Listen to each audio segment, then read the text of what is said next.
Well, thank you again for joining another session of Oro Valley Community Spotlight. And today I have the pleasure of speaking with Becky and your pet name? Charlie. And Charlie. Charlie's visiting us today too. So Becky has the Gifted Ruby. So Becky, share with us, what is the Gifted Ruby? Well, it's basically an online gift shop, but I sell unique art, mostly abstract, some actual art, landscapes and such, but I have... Wait, pause. Okay. Okay, put that on there. Okay. Because I got the birdie in the background. Oh, okay. So Put it on my shirt? Yep. Oh, okay. Charlie, can you do that? Yes. Come here, Charlie. He gets scared of things very easily when he Don't doesn't blame him. understand. Okay. All right. So you were talking about you do your website. Yes. Okay. Well, I started out with Etsy because they've got a very user-friendly Yes. platform. Yes. And so I originally started out to sell my art, and Bye, Charlie. by Charlie, I originally started out to sell my artwork. Mike Wilson bought one of my paintings, and you know, I was just doing it as a hobby, and I thought, well, maybe I could actually sell these, you know.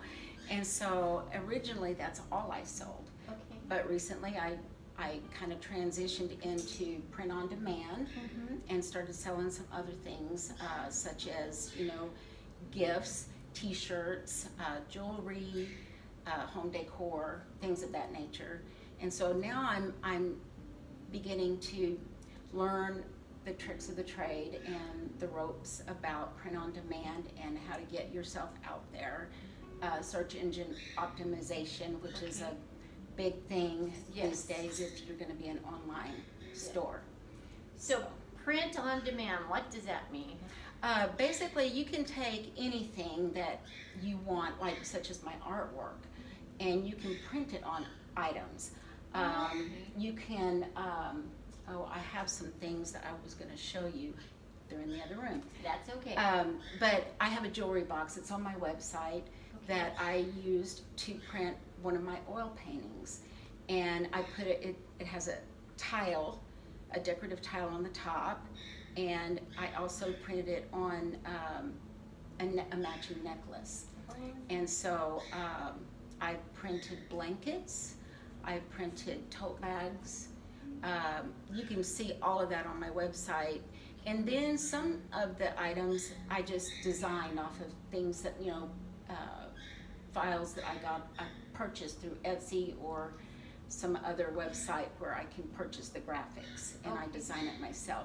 I don't have the ability to print it here.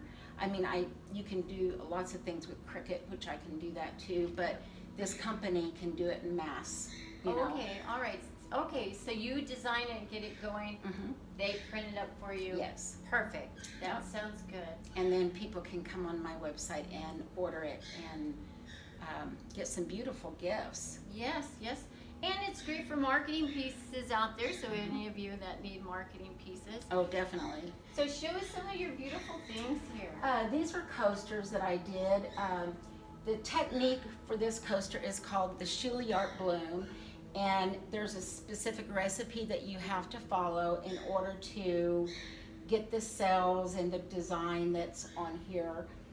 It entails putting the paint on the tile, you blow it to get the design, and then you spin it on the cake spinner.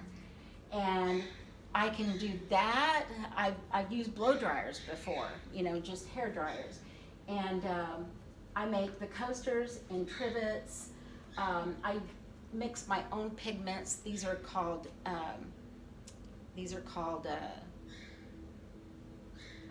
I'll clip this Yes. part out. So when you get your thought, come back. This little piggy. All right. This is called this little piggy, and they are pigments, powdered pigments that I mix with a certain recipe and paint, and that's how I make the beautiful shimmery coasters. Oh, Charlie, There it coming goes. back. So, Becky, also, her beautiful painting that's here in the back. So, is that freehand? Yes, I did that on my own. I enjoy painting landscapes, and I'm really smitten with the desert scenes. Oh, sure. So I love painting desert scenes and mountains and things of that nature. So that's basically. Very good.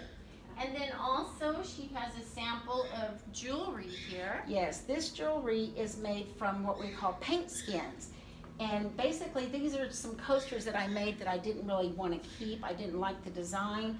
So I take just a part of it and I cut it out and I glue it inside this necklace piece and make these beautiful necklaces. And I don't have any for sale on my website, but they're coming soon.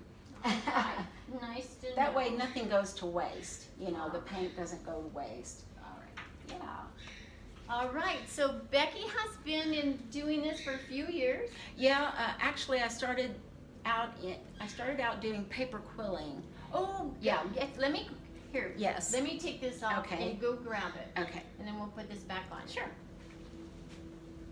Do you want this one or the? That one, yeah, it doesn't. Whichever one. Okay. Well, go ahead. This I'll might just- glare. Yes, I was thinking that one may glare. Okay, let me get this one. It's beautiful. Okay. Okay, here, just give it a second and Yeah. get it up there. Okay, now go. Okay, so I've always loved the painting, the famous painting, The Lion and the Lamb. And I've always wanted to paint it myself. But I never quite had the courage to do it. And when I started paper quilling, I decided to try to paper quill it, which is pretty easy to do. It's just very tedious and time consuming. But basically what I do is I turn the music on and just get lost in it. And then the music becomes my muse. So this is made with little strips of paper that you coil, and then you pinch it into shapes, any shape you want. And some of this is done on a comb, where you wrap it around the teeth of the comb to get it, you know, the shape that you want or to the design that you want. And then I basically use a sketch to try and decide where each piece goes. And this is done on a canvas panel. You can do it on foam board, anything. But yeah, I mean, I just kind of used a picture that I pulled off the internet as my guide, and ended up making this beautiful piece. If you were here in person, you could see the detail that this photo has. It's just amazing. The colors, the texture. Some of it is so tiny. It's just gorgeous. Yeah. You did a great job. Thank you. Great job. And I've done, you know, I've taken people's wedding invitation and decorated it with paper quilling. Paper quilling is from the 1800s. Oh my goodness. It's a lost art that has come back to popularity. Okay. And the monks used to use it to decorate old books or old Bibles, and they used to take strips of old books and use it and then paint them. Oh. So yeah, it's a lost art that's come back. I never heard of it, so Yeah. thank you for sharing that. You're 'cause welcome. That's something new I learned. Yes. Yes. Okay, anything else that you want to share? Well, I just started sketching. Hold on a second. I just started doing Wait, okay. sketching. Okay. Now do it. I just started sketching. I'm still amateur at it, but I've always wanted to learn how to sketch faces. I used to sketch my kids when they were babies sleeping, and I always wanted to try my hand at a full face. And so I recently did this one, and her eyes are a little crooked, her eyebrows are a little not really matching, but whose eyebrows are ever I matching? should say, none of us have their perfection. Yeah. So to me, it was just Yeah. a great job. Yeah. I mean, it's beautiful. Thank you. Very, very good. I just like arts and crafts. I love any kind of art or craft. If I do sewing, crochet. I haven't really mastered knitting, but maybe someday. There you go. Put it on the to-do list. Yes. So it sounds like then if somebody had some kind of a special project, they just need to contact you. Yeah. You guys get together and figure out if you can help them. Yes, Okay. definitely. I like to do customized pieces, you know, make their gift for their, I just recently did a wedding invitation, and the girl was doing it for her brother, and he absolutely loved it. And it's a memento. Yes, you can keep. yes, yes. Okay. All right. Well, Charlie says it's about time to wrap up this show.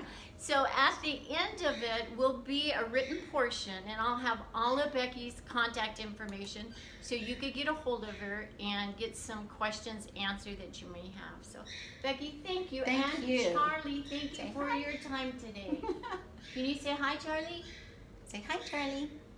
He usually does. Okay. He's just being shy. Yes, he's the camera. Yes. The camera shy. He is camera shy. He's wondering who you are. Yeah. Who is that woman? All right. Sounds good. All right. Thank you. You're welcome.